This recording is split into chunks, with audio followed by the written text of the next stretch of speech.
नमस्कार भक्तों, आप सभी का स्वागत है मेरे चैनल अमृतवाणी में।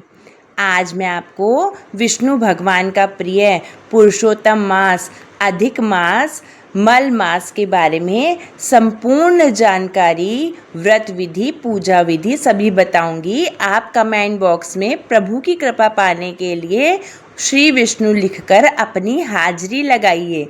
श्री विष्णु।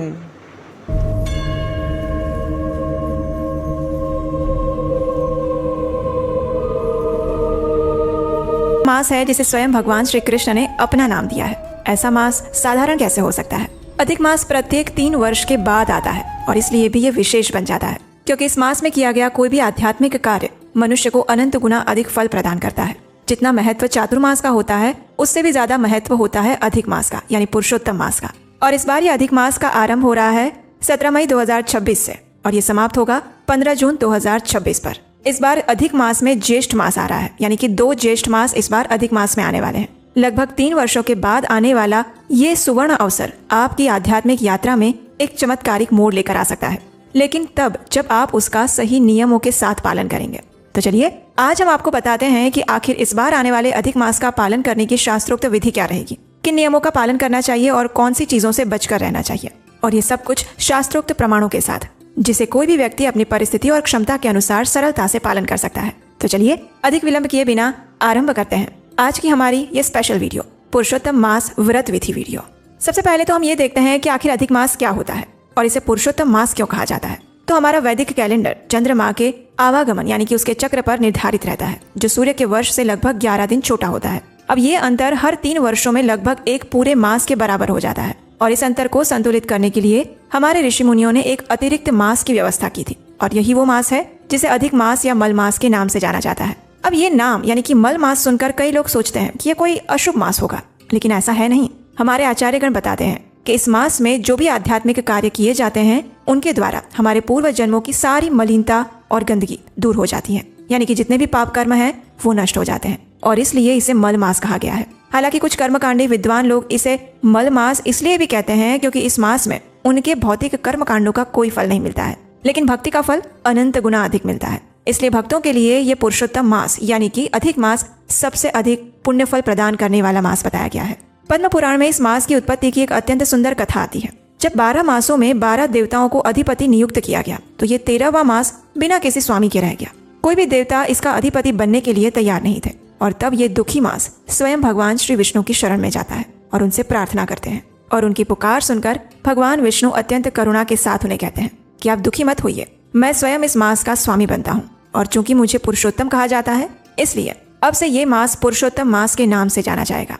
और इस प्रकार जो मास सबसे तिरस्कृत था वही सबसे पवित्र बन गया क्योंकि स्वयं भगवान ने इसे अपना लिया था। पद्म पुराण और स्कंद पुराण में इस अधिक मास की अत्यंत महत्वपूर्ण महिमा गाई गई है। इन पुराणों में स्वयं भगवान श्री कृष्ण कहते हैं, पुरुषोत्तम मास का पालन किए बिना कोई भी व्यक्ति शुद्ध भक्तिमय सेवा प्राप्त नहीं कर सकता। जो व्यक्ति इसका नियम और दृढ़ता से पालन करता है उसे मैं हर प्रकार की शक्ति प्रदान करता हूँ। इसका महात्म्य किसी भी दान और तपस्या से भी बड़ा है और इसका पालन करने वाला व्यक्ति निसंदेह मेरे पास, मेरे धाम आध्यात्मिक लोक में प्रवेश करता है। नैमिषारण्य के ऋषि मुनि तो इस पुरुषोत्तम मास को कल्प वृक्ष के समान बताते हैं और कहते हैं कि इसका पालन करने से व्यक्ति कोई भी मनोवांछित फल प्राप्त कर सकता है। दुर्वासा मुनि भी इस मास की महिमा का वर्णन करते हुए कहते हैं कि पुरुषोत्तम मास में पवित्र तीर्थ स्थानों में स्नान मात्र से व्यक्ति पाप रहित हो जाता है।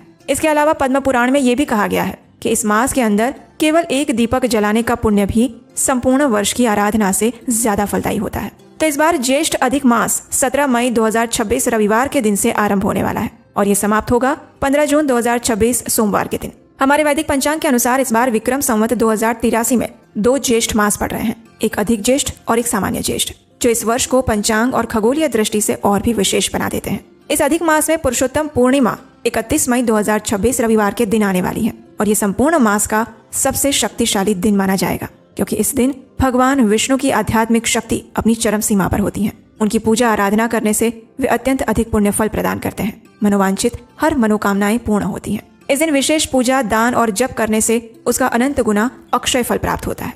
अब देखिए, अगर एक छोटी सी गलती से आपकी एकादशी का पूरा फल कम हो जाए तो और ऐसा ना हो इसीलिए हर एकादशी को करें बिल्कुल सही तरीके से। 24 एकादशियों की संपूर्ण कथा, विधि और एग्जैक्ट पारण टाइमिंग एक ही पुस्तक में पद्म पुराण के आधार पर लिखी गई एकादशी संपूर्ण मार्गदर्शिका ई बुक। और इस बुक को खरीदने के साथ ही आपको मिलेगा एक स्पेशल गिफ्ट, और वो है उपदेशा एकादशी प्राइवेट ग्रुप का एक्सेस, हर स्टेट का एक्यूरेट पारण समय, reminders, recipes, dos and don'ts और आपके हर प्रश्न का समाधान। और ये संपूर्ण सेवा आज केवल 199 रुपए में मिल रही है, और वो भी सिर्फ पहले आने वाले 100 भक्तों के लिए। इसका लिंक बायो में दिया गया है, अभी टैप करें। हम ऐसे समय में जी रहे हैं जिसमें हमारे लिए संपूर्ण 1 मास के लिए सब कुछ छोड़कर सिर्फ आध्यात्मिक कार्य करना थोड़ा मुश्किल लगता है। सबको ऑफिस जाना होता है, स्कूल जाना होता है, कॉलेज जाना होता है, घर में भी गृहिणियों के बहुत सारे काम होते हैं।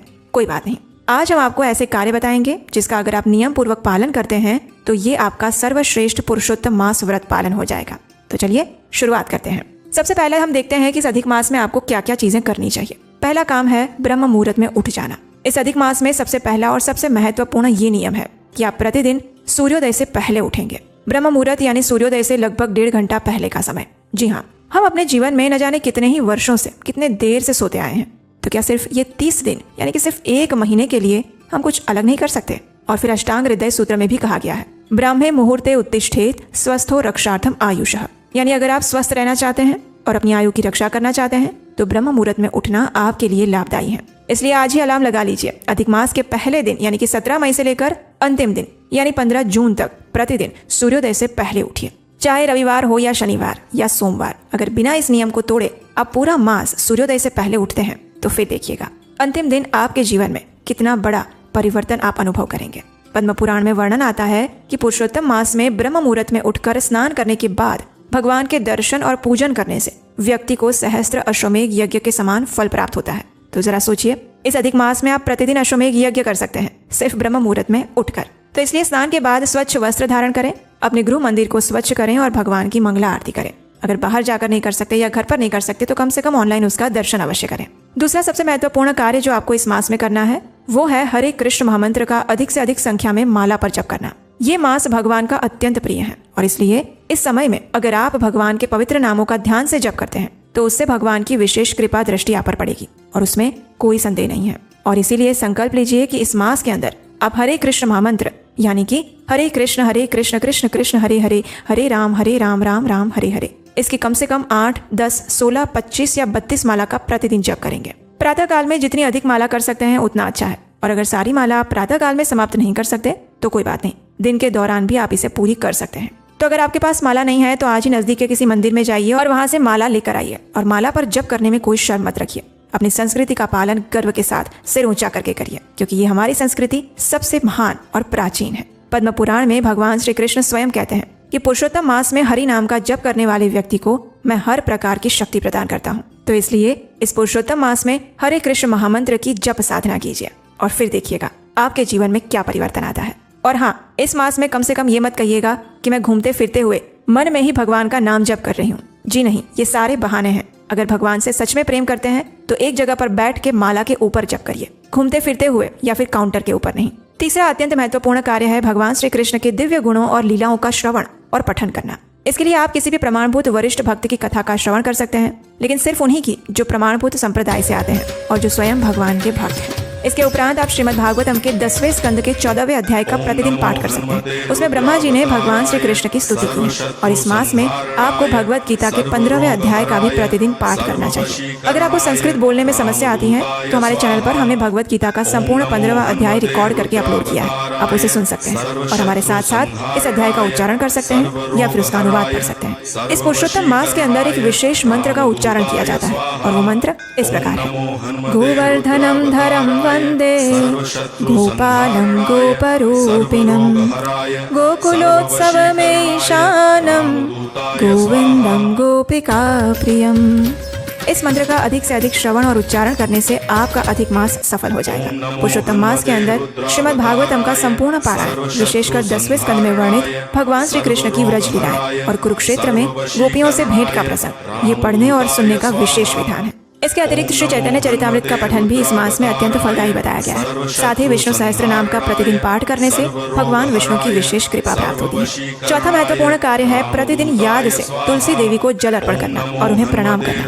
भगवान को प्रसन्न करने का सबसे सरल मार्ग है उनके प्रिय भक्तों को प्रसन्न करना। और आप तो जानते ही हैं कि तुलसी देवी भगवान श्री कृष्ण को कितनी प्रिय है। हमारे आचार्य गण बताते हैं कि जब किसी भी जीव का गोलोक वृंदावन में प्रवेश होता है तो तुलसी देवी ही उसे भगवान श्री कृष्ण के पास लेकर जाती हैं। तो इसलिए कम से कम इस अधिक मास के अंदर प्रतिदिन प्रातः काल में तुलसी देवी को जल अर्पण करें, उनकी अगर संभव है तो परिक्रमा करें, उनकी पूजा करें, कम से कम एक दीपक जलाएं या अगरबत्ती करें। स्कंद पुराण में तो यहाँ तक कहा गया है कि जो व्यक्ति पुरुषोत्तम मास में प्रतिदिन तुलसी देवी की कम से कम 3 बार परिक्रमा करता है, उन्हें जल और पुष्प अर्पित करता है, वो समस्त तीर्थों के दर्शन का फल प्राप्त करता है। इसलिए इस अधिक मास के अंदर प्रयास करें कि तुलसी देवी की सेवा पूजा करें और उनके सामने बैठकर भगवान के पवित्र हरे कृष्ण महामंत्र का जप करें। और ऐसा जप करने से आपके मंत्र की शक्ति सहस्त्र गुना बढ़ जाती है। तो इस बात को याद रखें। 5वां कार्य है दान देना। पद्म पुराण में बताया गया है कि पुरुषोत्तम मास में दान करने का विशेष महत्व है। इस मास में किया गया दान सहस्त्र गुना फल देता है। विशेषकर ज्येष्ठ मास अधिक गर्मी का समय होता है और इस वजह से इस मास के अंदर जल का दान, छाया का दान यानी कि छतरी या पंखा का दान, फल दान, अन्न दान और वस्त्र दान का विशेष महत्व बताया गया है। इसके अलावा गौ सेवा और गौदान भी इस मास में अत्यंत पुण्यदायी है। आप अपनी क्षमता अनुसार किसी भी मंदिर में, गौशाला में या फिर जरूरतमंद व्यक्ति को दान दे सकते हैं। सेवा कार्य के लिए, भगवान नाम के प्रचार के लिए भी आप दान दे सकते हैं। 6ठा कार्य है प्रतिदिन भगवान को दीप अर्पित करना। पद्म पुराण में वर्णन आता है कि पुरुषोत्तम मास में भगवान विष्णु के समक्ष घी का दीपक जलाने का पुण्य संपूर्ण वर्ष भर की आराधना से भी ज्यादा होता है। इसलिए इस मास में प्रतिदिन संध्या के समय भगवान के समक्ष कम से कम 1 घी का दीपक अवश्य जलाएं।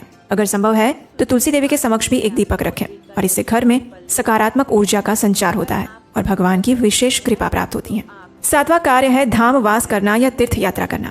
अगर आपके लिए संभव है तो इस अधिक मास के अंदर किसी पवित्र तीर्थ धाम में जाइए, वहाँ यात्रा कीजिए, जैसे वृंदावन, मायापुर, जगन्नाथपुरी, हरिद्वार, द्वारिका या फिर गंगा, यमुना, गोदावरी, नर्मदा, कावेरी इत्यादि पवित्र नदी और उनके पास बसे हुए तीर्थ स्थल। यहाँ जाकर आप इन नदियों में स्नान कर सकते हैं, भगवान के नाम का अधिक जप कर सकते हैं। दुर्वासा मुनि कहते हैं कि जो व्यक्ति पुरुषोत्तम मास में पवित्र तीर्थ धाम की यात्रा करते हैं या पवित्र नदियों में स्नान करता है, उसके पूर्व जन्म के सारे पाप नष्ट हो जाते हैं। लेकिन अगर किसी के लिए प्रत्यक्ष रूप से जाना संभव ना हो तो चिंता मत करिए। श्रील प्रभुपाद कहते थे कि सच्चा व्रजवासी वो होता है जो अपने मन में निरंतर वृंदावन या व्रज का स्मरण करता है। इसलिए अगर आप किसी भी धाम का मानसिक रूप से भी चिंतन कर रहे हैं, उसका स्मरण कर रहे हैं, तो भी ये आपकी धाम यात्रा के समान ही फलदायी होगा।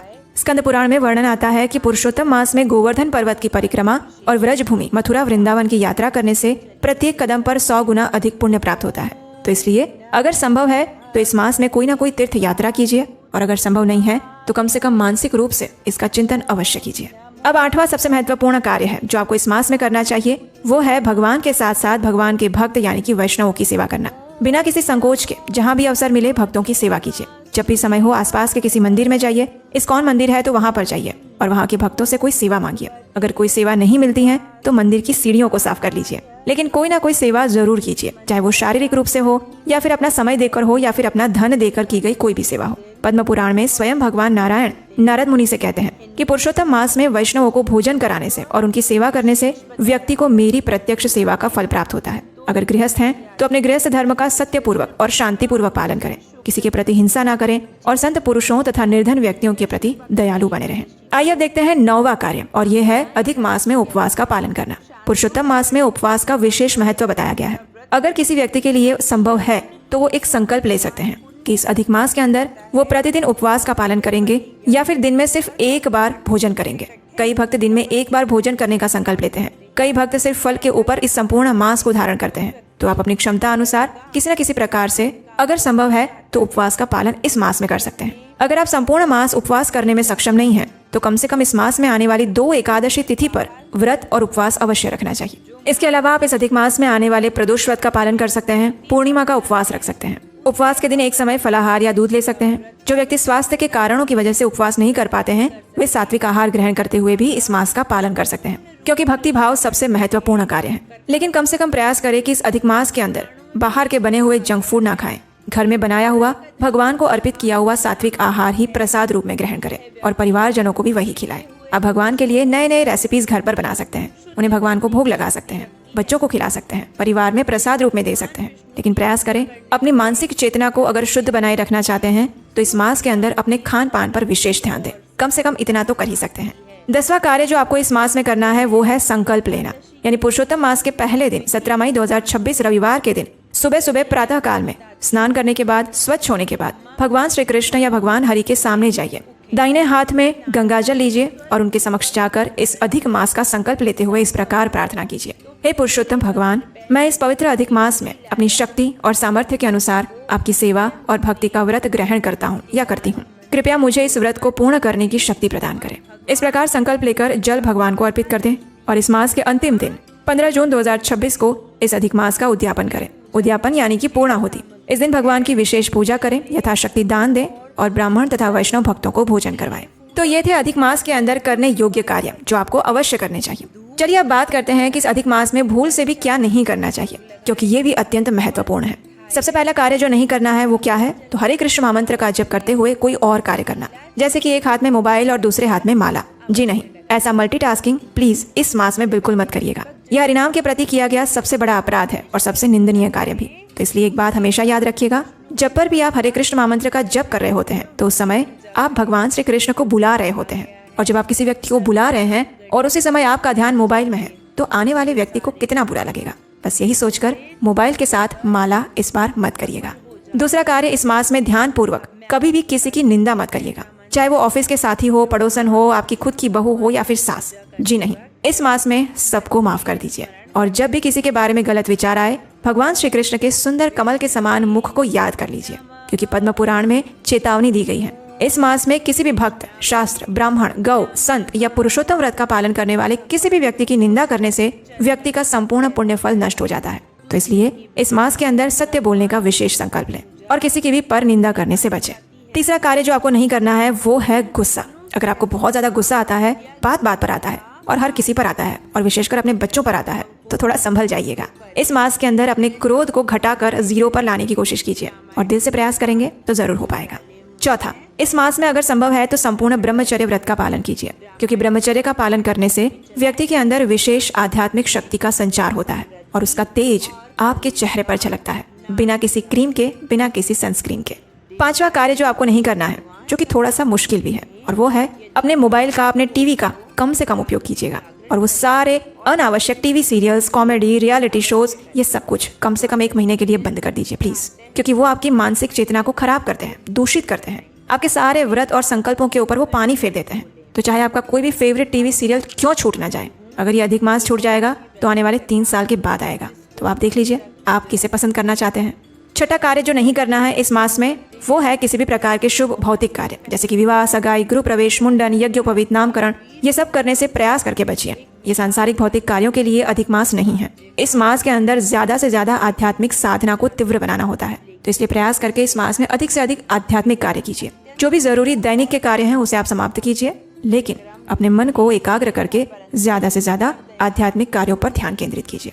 तो ये थी आने वाले पुरुषोत्तम मास में करने योग्य कार्यों की यादी, संपूर्ण व्रत विधि और क्या नहीं करना चाहिए उसकी भी सूची। तो हमें आशा है कि अब आपको समझ में आ गया होगा कि इस पुरुषोत्तम मास का पालन आपको कैसे करना है। अगर इस विषय में और भी कोई प्रश्न है तो नीचे कमेंट बॉक्स में लिखकर बताइए, हम आपके प्रश्न का उत्तर देने का प्रयास करेंगे। और इस अधिक मास के अंदर हम आपके लिए बहुत सारी सुंदर पौराणिक कथाएं लेकर आने वाले हैं। तो अगर अभी तक आपने इस चैनल को सब्सक्राइब नहीं किया है तो आपके अपने चैनल उपदेशाष्टकम को सब्सक्राइब करके रख लीजिए। और हाँ, चैत्र मास में जो हमने रामायण शुरू की थी वाल्मीकि ऋषि वाली, उसी को हम इस अधिक मास के अंदर में आगे यथावत चालू करने वाले हैं। तो इसलिए भी प्रतिदिन आपके अपने चैनल उपदेशाष्टकम पर आकर इन सुंदर पौराणिक कथाओं को अवश्य सुनिएगा और अपने इस अधिक मास को सफल बनाइएगा। इसी प्रार्थना के साथ हम आपसे मिलेंगे बहुत जल्द इस अधिक मास से जुड़ी हुई और भी महत्वपूर्ण जानकारियों के साथ। तब तक अगर कोई प्रश्न है तो नीचे कमेंट बॉक्स में लिखकर जरूर बताइएगा। और अगर ये वीडियो अच्छा लगा है तो इसे बहुत सारे लोगों को शेयर कर दीजिए, उन्हें भी तो पता चले कि अधिक मास आ रहा है और उसका पालन कैसे करना चाहिए। हरे कृष्ण।